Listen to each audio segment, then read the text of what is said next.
Shalom, saya Selitin Deremin. Mengucapkan selamat pagi dan selamat hari Sabat kepada kita semua. Pada pagi Sabat yang indah ini, kita bersyukur kepada Tuhan karena kebaikan-Nya. Sekali lagi kita bertemu bersiaran secara langsung di dalam channel Seru Ministry untuk memuji-muji nama Tuhan dan juga beribadah bersama-sama. Baiklah, di kesempatan ini saya bagi pihak Sekolah Menengah Advent Goshen mengucapkan terima kasih dan syukur kepada Tuhan dan juga wilayah 2 karena memberi ruang dan masa ini kepada Sekolah Menengah Advent Goshen untuk mengendalikan program kebaktian pada Sabat ini. Pada pagi ini kita akan dilayani melalui lagu istimewa oleh Imuna Group, yaitu wakil pelajar tingkatan 5 daripada Sekolah Menengah Advent Goshen, dan doa pembuka akan dilayangkan oleh Cikgu Raymond Kumin. Dan seterusnya khotbah akan disampaikan oleh Pengetua SMAJ, yaitu Cikgu Octavius Guling. Semoga Tuhan memberkati kita semua. Mari kita bersatu dalam doa. Terpujilah Engkau ya Elohim Abraham, Elohim Ishak, Elohim Yakub, Tuhan semesta alam, pencipta langit bumi, lautan dan segala mata air. Puji dan syukur kepada-Mu Elohim di atas kebaikan dan kemurahan serta kasih karunia-Mu. Ya Bapa Surgawi, kami mohon belas kasihan-Mu agar Kau mengampuni kesalahan kami, menghapuskan dosa-dosa dan pelanggaran-pelanggaran kami, dan perbaharilah roh dan batin kami dengan roh yang turun. Kami mohon kepada-Mu agar kuasa Roh Kudus-Mu mengurapi kami dengan akal budi, hikmat dan kebijaksanaan serta kekuatan iman yang bertumbuh sepanjang masa, agar kami mampu berfikir, berbicara dan bertindak bersesuaian dengan kehendak-Mu. Ya Elohim, berkatilah pembicara kami pada pagi Sabat ini, agar hikmat daripada sorga Engkau berikan kepadanya, agar setiap pendengar dapat berkat dan setiap yang Ia katakan itu dapat kami aplikasikan dalam kehidupan seharian kami. Kami juga mohon agar malaikat-malaikat menyertai kami, melindungi kami dan menjauhkan kami daripada segala bentuk pencobaan dan gangguan kuasa-kuasa kejahatan. Berkatilah semua pastor di seluruh Sabah ini, para elder dan anggota Jemaat SDA. Dalam nama Yesus Kristus kami berdoa. Amin. There's no need to stand me down for your right, unless you're gonna stand me down against the wrong. Tell me how you gonna ever stop of being weak, unless you make your mind up to be strong. Well, you got to do right, 'cause it won't be long, it won't be long. Tum tum tum tum tum tum tum tum tum tum tum tum tum. Let them tell you that it's easy to hate your enemies, it's just easy to love them. Tell me who you have to love alive. That's who you have to let them. Well, you got to do right, 'cause it won't be long, it won't be long. Don't you wanna love Him better? Don't you wanna love Him more? Can't you hear the Savior's knocking? He's knocking at your door. Don't you wanna make haste to meet your Maker? Before you got to deal with the undertaker. He will take you right now if you are willing. Don't you know the Bible is fulfilling? You got to do right, 'cause it won't be long, it won't be long. You got to do right, oh, live a life. You got to do right, oh, live a life. You got to do right, oh, live a life. You got to do right, right. Terpujilah nama Tuhan di atas kesempatan yang diberikan oleh Seru Ministry untuk berkongsi firman Tuhan. Shalom dan happy Sabat kepada sidang pendengar di mana saja kamu berada. Firman Tuhan pada kali ini berjudul Tujuan Pendidikan Kristen. Dan dalam masa yang sama kita akan coba merungkai maksud slogan sekolah menengah Advent di Sabah yang kita lihat dari dulu sehingga sekarang. Uphold the truth atau pegang teguh kebenaran. Tidak lama dahulu terdapat satu isu besar bersangkutan dengan pendidikan di Amerika. 50 orang termasuk bintang Hollywood, CEO, pelatih university, terlibat dalam satu skandal menipu dalam ujian. Mereka menyuap jutaan dolar kepada pegawai universiti supaya anak-anak mereka boleh masuk ke universiti. Universiti yang sangat bagus dan terkenal. Mereka menyuap universiti untuk menerima masuk anak-anak mereka ke dalam program universiti tanpa mengira kemampuan anak-anak mereka di dalam bidang sukan. Terdapat 10 universiti di California terlibat dalam aktiviti yang kurang baik ini. Persoalannya, mengapa ini berlaku? Karena mereka percaya bahwa apabila mereka meletakkan anak mereka ke universiti yang baik, anak-anak itu akan berjaya. Kebarangkalian untuk anak-anak itu berjaya lebih tinggi. Karena itu mereka pakai kemampuan keuangan mereka untuk membeli para pegawai serta pentadbir universiti yang mengawal pelaksanaan ujian kemasukan universiti. Oleh itu, mereka dapat memasukkan anak mereka ke dalam program sukan di universiti itu. Hari ini kita akan merungkai apa sebenarnya maksud pendidikan di mata Tuhan dan apa yang ada di dunia sekarang. Apabila kita merenungkan semula tentang pendidikan, agak mudah, yaitu kita hanya memasukkan anak kita ke dalam satu sistem pendidikan dan mengharapkan bahwa sistem itu akan membuat anak-anak kita berjaya tanpa memikirkan apa itu sistem pendidikan secara mendasar. Apakah sebenarnya maksud pendidikan di mata Tuhan? Nah, mari kita kembali kepada dasar sejarah awal pendidikan. Sistem pendidikan yang kita ada sekarang ini mempunyai sejarah. Lebih kurang 300 tahun sebelum Yesus dilahirkan, seorang yang bernama Plato, seorang ahli falsafah Yunani. Anda mungkin tidak begitu mengenal Plato. Murid Plato yang terkenal ialah Sokrates. Dan kemudian murid kepada Sokrates ialah Aristotle. Plato lah yang telah memulakan sistem pendidikan yang kita kenal sekarang ini. Pada awalnya, sistem pendidikan ini bukan untuk ramai murid, tetapi untuk segelintir sahaja.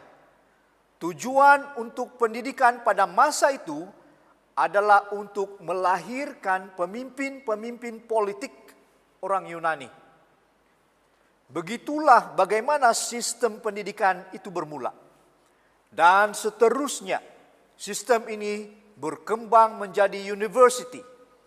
University bermula di Itali, yaitu university modern yang kita ada pada hari ini.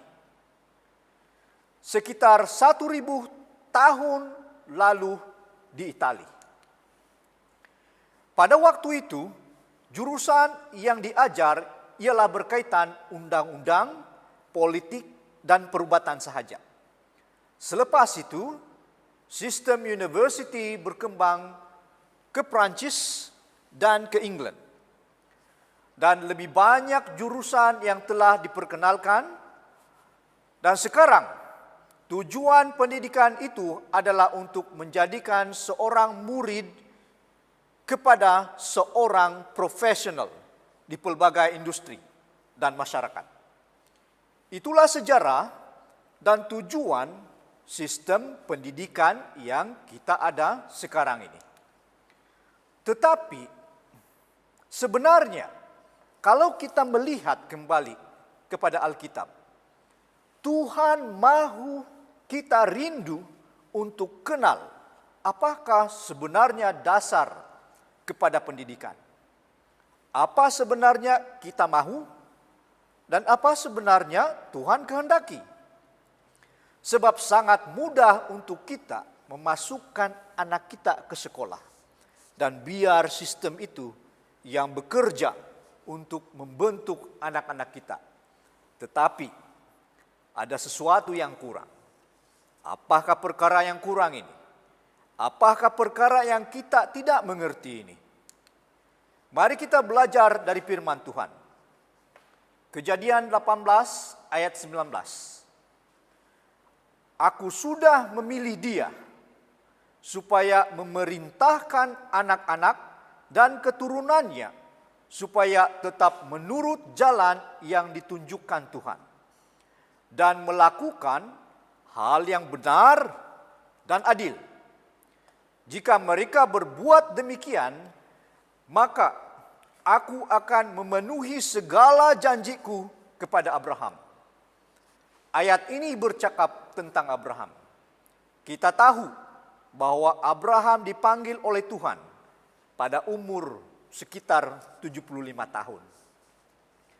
Waktu itu dia berada di daerah Mesopotamia. Dan pada hari ini tempat itu kita kenali sebagai Irak. Tuhan memanggil Abraham untuk pergi ke satu tempat yang bernama Kanaan. Yaitu pada masa sekarang kita panggil itu sebagai Israel. Kata Tuhan kepada Abraham, kita boleh lihat ini di dalam pasal-pasal sebelumnya. Kalau kamu ke sana, aku akan memberkati Anda. Aku akan membuat namamu masyhur. Dan kamu akan menjadi berkat. Kamu akan menjadi bangsa yang besar. Kamu juga akan menjadi sumber berkat kepada manusia di bumi. Tuhan telah menjanjikan Abraham suatu berkat yang kita panggil sebagai berkat Abraham. Kita semua tahu apa itu berkat Abraham. Sekarang kita coba merungkai bagaimana supaya berkat itu dapat diturunkan kepada Abraham. Apa alasan kita supaya kita diberkati dengan berkat Abraham ini? Apa prosesnya? Pasti ada proses supaya berkat itu dapat diturunkan. Seringkali kita lupa atau mengabaikan proses ini. Proses ini sangat penting. Saya baca sekali lagi ayat Kejadian 18 ayat 19. 18 ayat 19. Aku sudah memilih dia, yaitu Abraham, supaya memerintahkan anak-anak dan keturunannya, supaya tetap menurut jalan yang ditunjukkan Tuhan, yaitu firman Tuhan, dan melakukan hal yang benar dan adil. Jika mereka berbuat demikian, aku akan memenuhi segala janjiku kepada Abraham. Saat ini mari kita teliti ayat ini lebih mendalam lagi. Kejadian 18 ayat 19 dikatakan di sana, sebab aku telah memilih dia, yaitu Abraham. Tuhan berfirman, aku memilih Abraham supaya dia memerintahkan kepada anak-anaknya dan keturunannya. Kenapakah dia memilih Abraham? Karena dia mahu Abraham memimpin anak-anaknya dan keturunannya. Dalam kata lain, Tuhan mahu supaya Abraham mendidik anak-anaknya dan rumah tangganya. Tuhan mahu Abraham mengajarkan anak-anaknya dan keluarganya Kita percaya kita punya berkat Abraham, yaitu berkat Abraham melalui Yesus Kristus.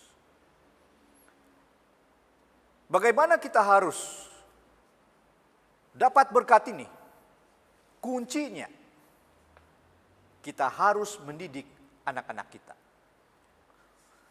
Bukan sekolah yang mendidik mereka, tetapi kita sebagai orang tua lah yang bertanggung jawab mendidik anak-anak kita. Persoalannya seterusnya ialah, apakah yang harus kita ajar kepada anak-anak kita? Apa perlengkapan yang kita harus pakai untuk mengajar anak-anak kita? Apa yang akan menjadi peralatan kita juga untuk mengajar anak-anak kita? Mari kita lihat ayat itu seterusnya. Di dalam ayat itu, supaya hidup menurut jalan yang ditunjukkan Tuhan. Apakah yang dimaksudkan dengan ayat ini? Ia bercakap tentang firman Tuhan. Oleh itu kita harus gunakan Alkitab untuk mengajar anak-anak kita. Kebanyakan sekolah tidak mengajar Alkitab kepada murid-muridnya. Kita orang tua seharusnya mengajar Alkitab ini kepada mereka, kepada anak-anak kita. Di sekolah Kristen, seperti sekolah kita, sekolah Advent, mengajarkan Alkitab kepada muridnya. Tetapi kebanyakan sekolah-sekolah tidak mengajarkan Alkitab kepada murid-murid. Karena dasar pendidikan mereka bukan berdasarkan Alkitab. Dasar pendidikan di dunia sekarang ini adalah falsafah lain dan bukan falsafah kekristenan. Yang kita mahu adalah dasar firman Tuhan hidup di dalam anak-anak kita.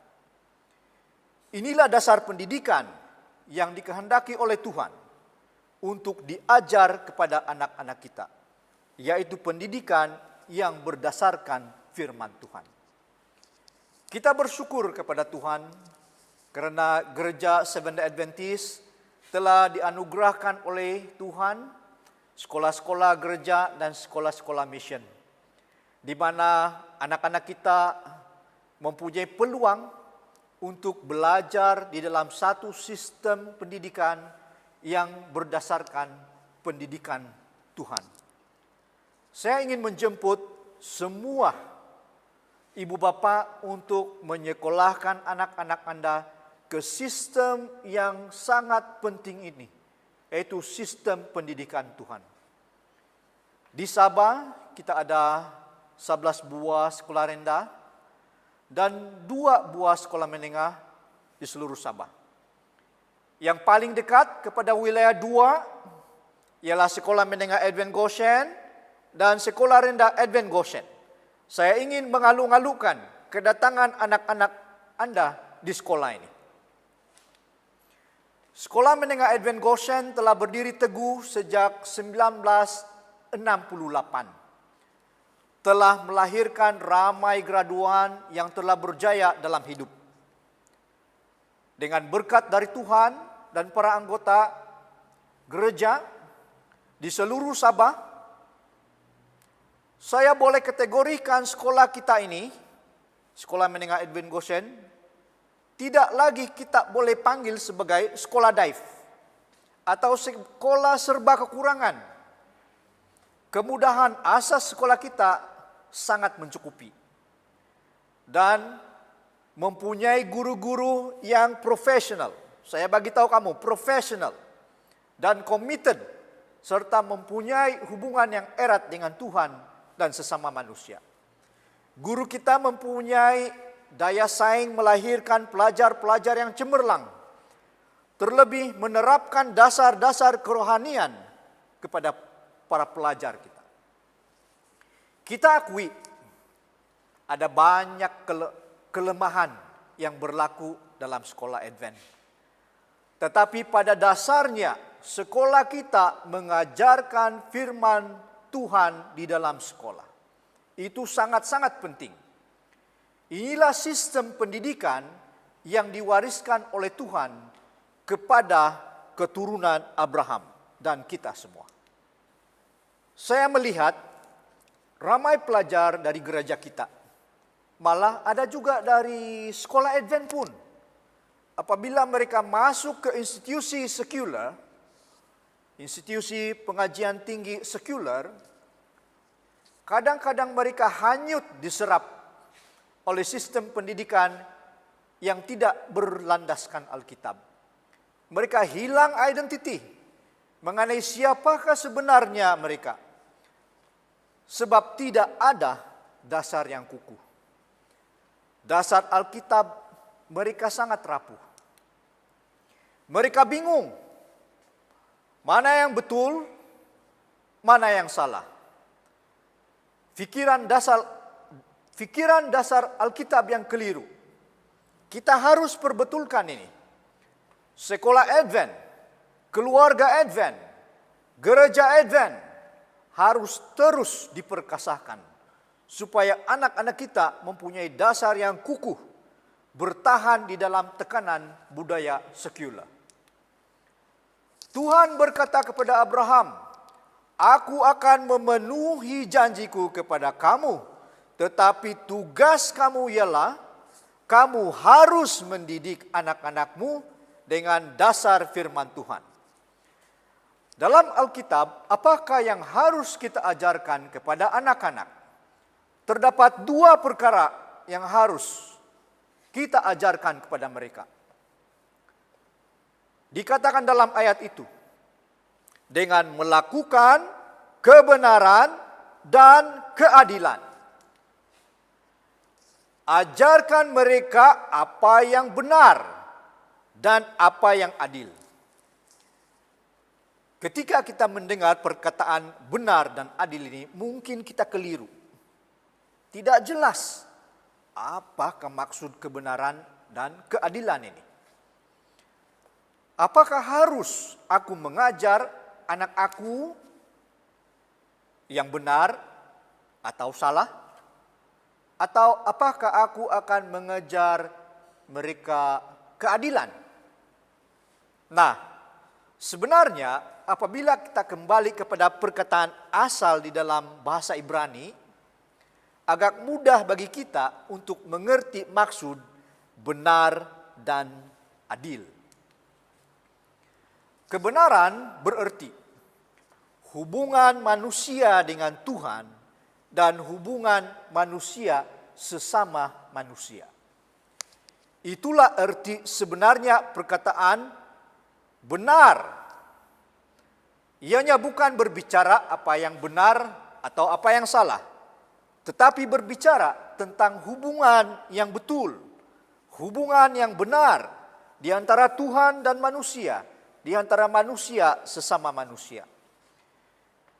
Ini bermaksud Tuhan berbicara kepada Abraham melalui firman Tuhan, ajarkanlah anak-anakmu untuk mempunyai hubungan yang benar dengan Tuhan dan sesama manusia.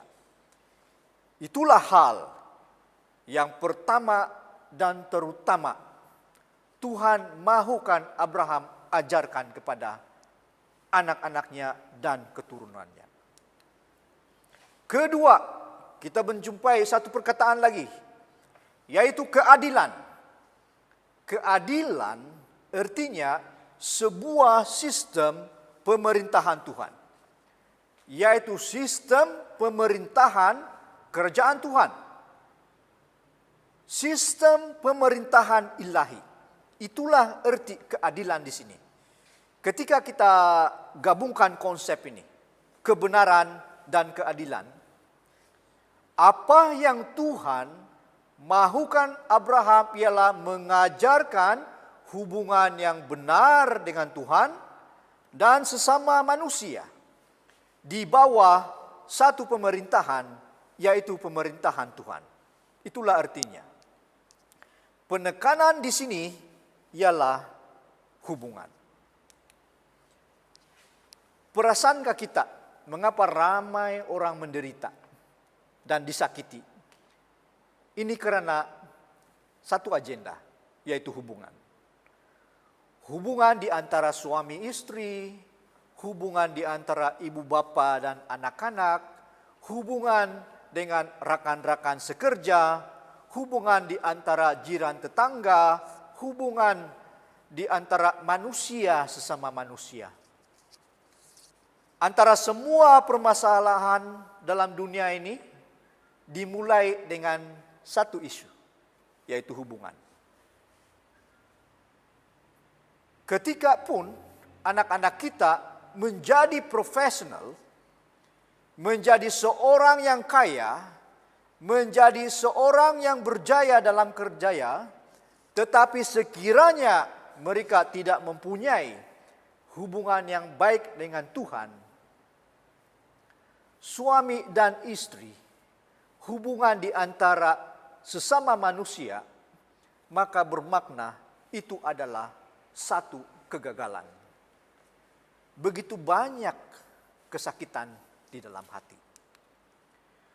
Bukan sahaja menyakitkan diri sendiri, tetapi orang lain sesama manusia. Ingat, dasar sebuah pendidikan ialah bukan untuk menjadikan anak kita menjadi seorang jutawan. Bukan sahaja profesional, tetapi kalau tidak ada dasar yang benar, tidak tahu mempunyai hubungan yang benar dengan Tuhan, hubungan yang betul dengan orang lain, itu akan menyakitkan pada akhirnya. Inilah yang sedang terjadi di sekitar kita. Jadi, pendidikan macam manakah kita mahu? Adakah tujuan pendidikan anak kita untuk menjadikan mereka profesional? Ya, sudah tentu. Itu tujuan yang sangat penting. Tetapi dasarnya harus dibangunkan. Seperti kita sedang menolong anak-anak kita membangun ke atas. Seperti membangun sebuah bangunan. Tetapi sekiranya tidak ada dasar bangunan yang sangat cantik seperti mencerminkan satu kejayaan, di sebaliknya dia sangat rapuh dan mudah tumbang dan hancur. Seorang ketua gereja telah mengasaskan sebuah gereja berkata, "Saya mau berpindah ke gereja lain. Kami sedang mengalami masalah yang serius."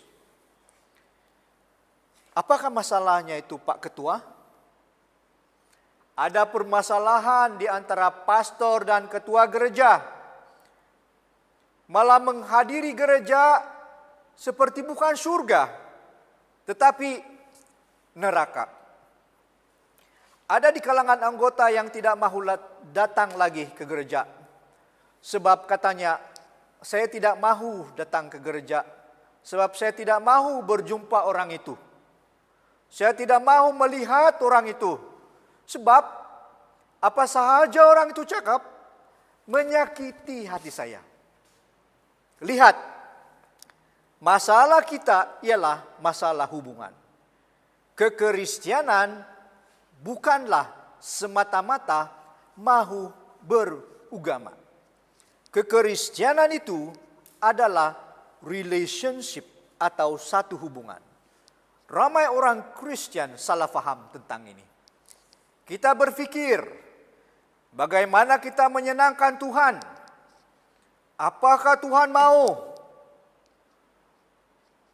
Ini adalah perkara beragama. Mari kita lihat firman Tuhan di dalam Mazmur 51 ayat 16 dan 17. Saya bacakan ayat 16. Sebab engkau tidak berkenan kepada korban sembelihan. Sekiranya aku persembahkan korban bakaran, engkau tidak menyukainya. Korban sembelihan kepada Allah ialah jiwa yang hancur, hati yang patah dan remuk. Akan kupandang hina, ya Allah. Ayat ini menceritakan pengakuan Raja Daud tentang kesalahannya terhadap Tuhan. apabila dia ditegur oleh Nabi Nathan. Dia berdoa kepada Tuhan, doa ini. Dan kita lihat di dalam ayat ini bahwa bukan korban yang penting, tetapi hati yang patah dan remuk yang kembali kepada Tuhan. Apakah Tuhan mau suatu korban? Dalam masa kebaktian ini, apakah Tuhan senang dengan penyembahan kita? Tidak hadir ke gereja, menyanyi, memberi persembahan, mendengar khotbah. Ya, sudah tentu Tuhan senang dengan penyembahan kita. Tetapi di sini ada sesuatu yang kurang dan hilang. Apa yang kurang dan hilang? Jiwa yang hancur. Kenapa jiwa yang hancur? Karena hubungan yang hancur. Hubungan yang salah dengan Tuhan. Hubungan yang salah dengan sesama manusia. Karena itu, Tuhan mencari jiwa-jiwa yang hancur. Supaya Tuhan dapat memulihkan hubungan itu. Penyembahan itu penting, tetapi apa yang lebih penting ialah hubungan yang telah dipulihkan. Hubungan yang telah dipulihkan di antara kita dan Tuhan, dan di antara kita dengan sesama manusia. Masih ingat apa yang Yesus katakan? Matius 5, 23, 24. Matius 5 ayat 23, 24. Sebab itu, jika engkau mempersembahkan persembahanmu di atas mezbah, dan engkau teringat akan sesuatu yang ada di dalam hati saudaramu terhadap engkau, tinggalkanlah persembahan itu di depan mezbah itu. Dan pergilah berdamai dahulu dengan saudaramu. Lalu kembali untuk mempersembahkan persembahan itu. Tetapi pada zaman ini, banyak gereja yang lebih mementingkan persembahan dari memulihkan hubungan di antara satu dengan yang lain. Amalan itu adalah amalan yang penting. Tetapi kekristianan ini ialah mengenai memulihkan hubungan manusia dengan Tuhan dan sesama manusia. Itulah hukum yang terutama. Tuhan merindukan hubungan yang sebenar. Kita tahu juga pasal berpuasa. Puasa itu bukan sesuatu yang mudah. Kita lihat satu ayat. Yesaya 58 ayat 6 dan 7. Bukan berpuasa yang kukehendaki, ialah supaya engkau membuka belenggu kelaliman dan melepaskan tali-tali kuk, supaya engkau memerdekakan orang yang teraniaya dan mematahkan setiap kuk, supaya engkau memecah-mecahkan rotimu bagi orang yang lapar dan membawa ke rumahmu orang-orang miskin yang tidak punya rumah. Dan apabila engkau melihat orang telanjang, supaya engkau memberi dia pakaian dan tidak menyembunyikan diri terhadap saudaramu sendiri.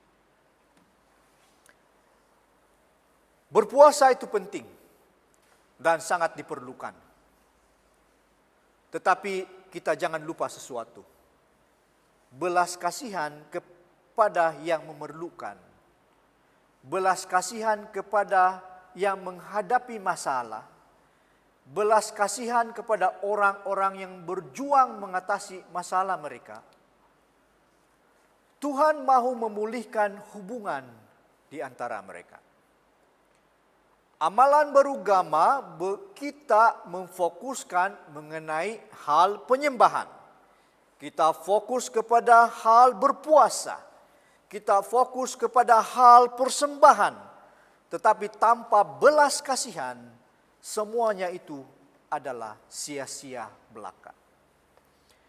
Bagi Tuhan, apa yang penting ialah hubungan yang baik dengan Tuhan dan sesama manusia. Kemudian hal-hal, perkara-perkara yang lain akan menyusul kemudian. Kita lihat lagi satu ayat. Mika 6 ayat 7 dan 8. Berkenankah Tuhan kepada ribuan domba jantan, kepada puluhan ribu curahan minyak? Akan ku persembahkankah anak sulungku karena pelanggaranku dan buah kandunganku karena dosaku? 8. Hai manusia, telah kuberitahukan kepadamu apa yang baik dan apa yang dituntut oleh Tuhan daripadamu. Selain berlaku adil, mencintai kesetiaan dan kehidupan dengan rendah hati di hadapan Allahmu. Inilah yang penting. Berlaku adil, mencintai kesetiaan dan hidup dengan rendah hati di hadapan Tuhan. Sekali lagi, apa yang Tuhan kehendaki? Jutaan ringgit?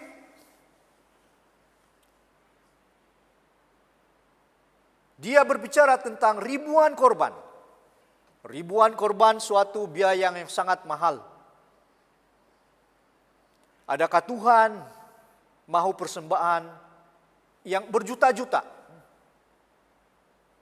Ya, sudah tentu. Ya, sangat yang baik sekiranya kita mampu. Suatu yang sangat baik sekiranya kita mampu.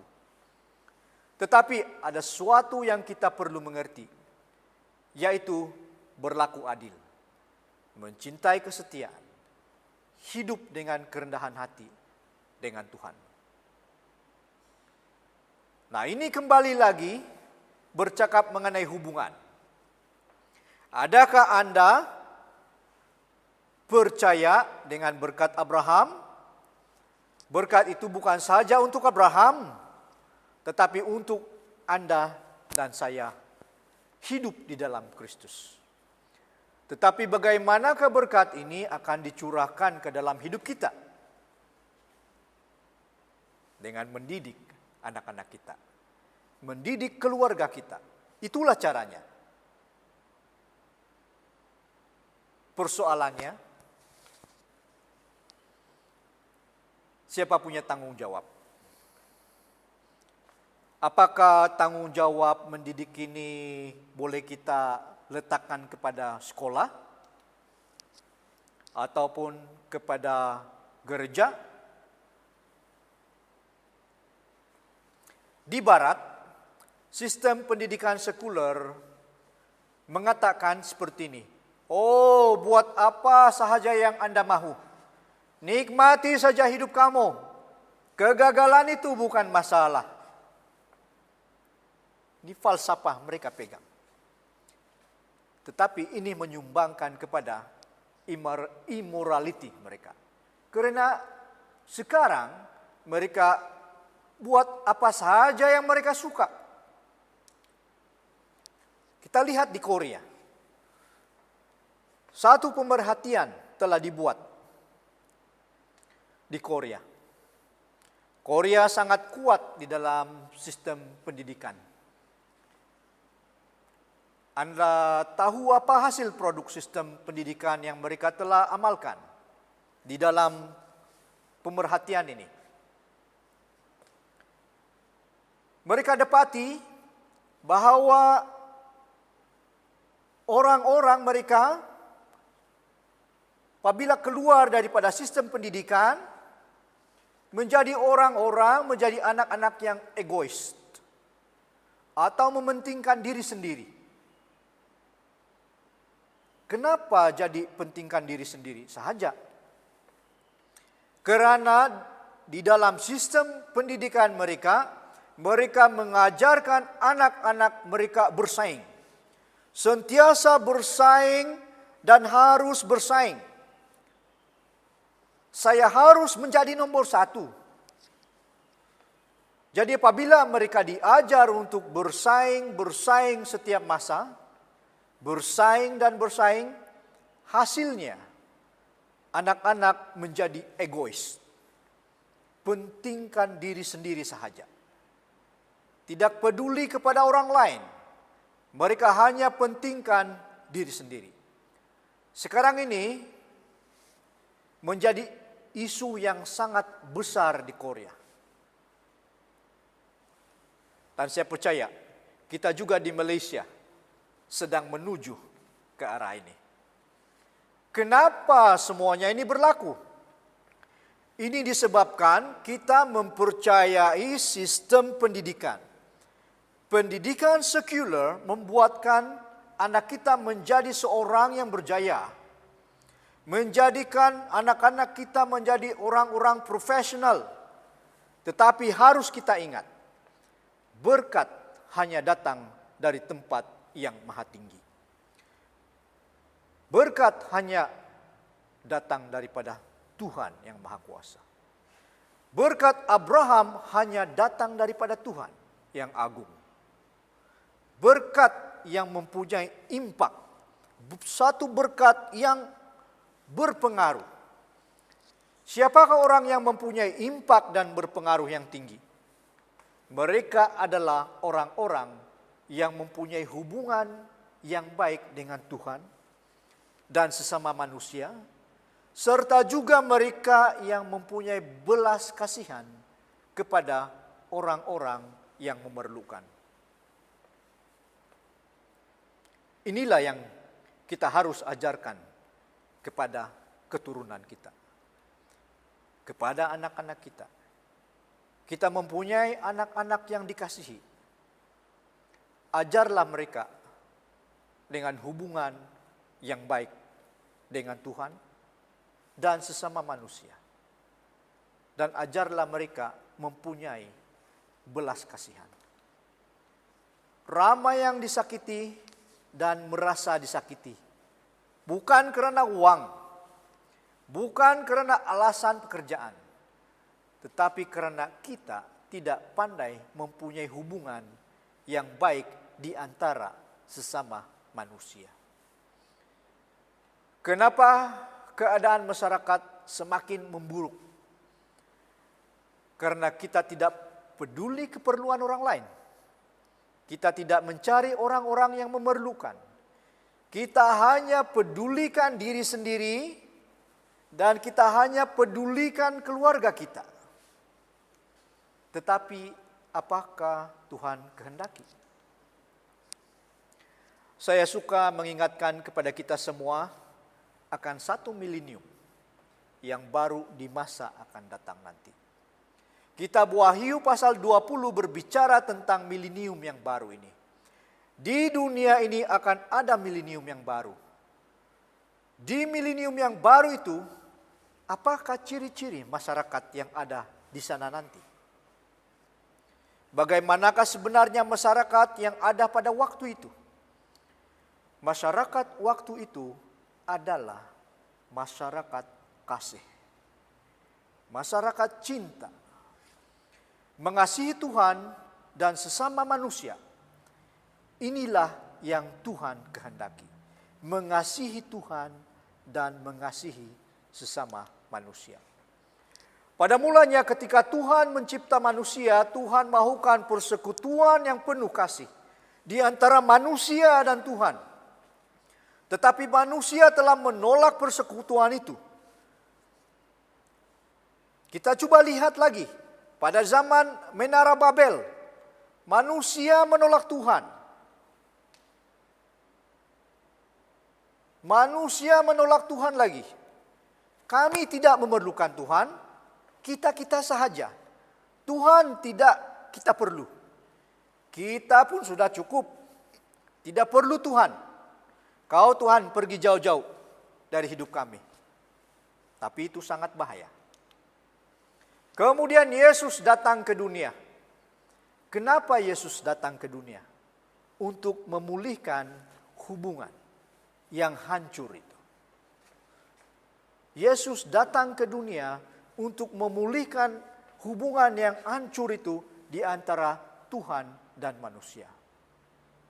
Sidang semua, sangat penting untuk menyembah Tuhan, memuji Tuhan, memberi persembahan kepada Tuhan, berpuasa, tetapi jangan kita hilang satu hal ini.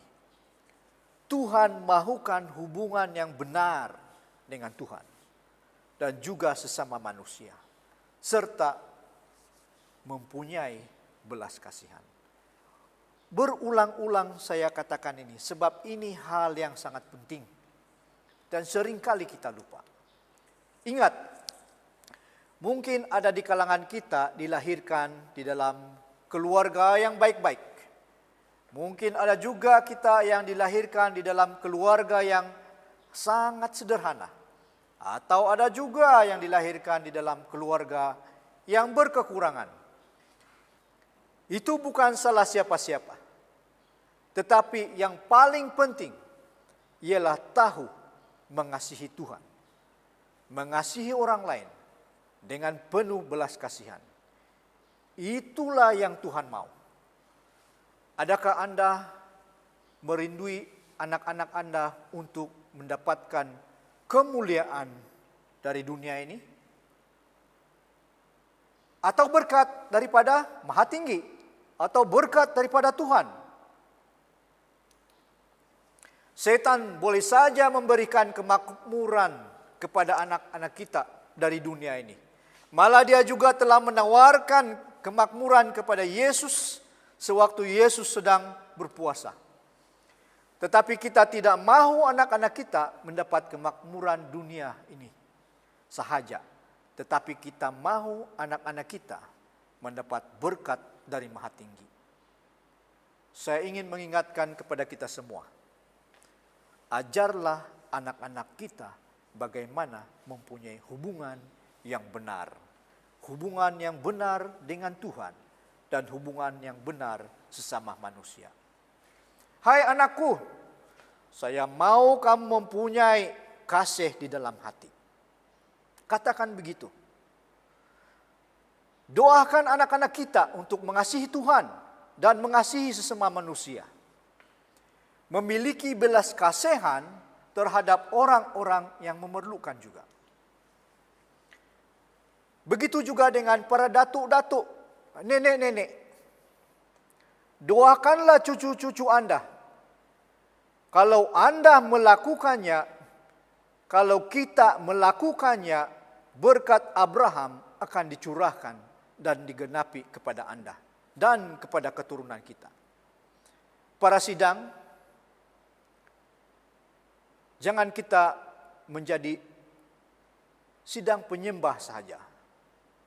Tetapi jadilah sidang yang mempunyai hubungan yang benar di bawah pemerintahan Tuhan. Maka kita akan menikmati milenium yang baru yang dijanjikan Tuhan. Ingat, pegang teguh kebenaran sampai Maranatha. Amin. Mari kita berdoa. Ya Tuhan, Maha besar, Maha agung, Maha kasih, penuh dengan pengetahuan, penuh dengan kedamaian. Terima kasih Tuhan atas kesempatan yang Tuhan telah curahkan kepada kami pada hari ini, karena kami telah diingatkan dengan satu firman Tuhan yang sangat-sangat penting, yang sering kami abaikan. Kami memohon kecurahan Roh Suci Tuhan. Bimbinglah kami Tuhan, supaya kami sentiasa diingatkan betapa pentingnya hubungan kami dengan Tuhan. Betapa pentingnya hubungan kami sesama manusia. Banyak godaan-godaan yang dituntut oleh dunia ini. Kami tidak dapat melawan semua itu Tuhan. Tetapi pada hari ini kami ingin menyerahkan hidup kami kepada Tuhan. Biarlah Tuhan yang mengurus kehidupan kami mengikut kehendak Tuhan. Supaya suatu hari nanti kami akan berada di dalam kerajaan surga yang Tuhan telah janjikan. Teguhkanlah iman kami. Peganglah kami Tuhan. Dalam nama Yesus kami serahkan doa ini. Amin.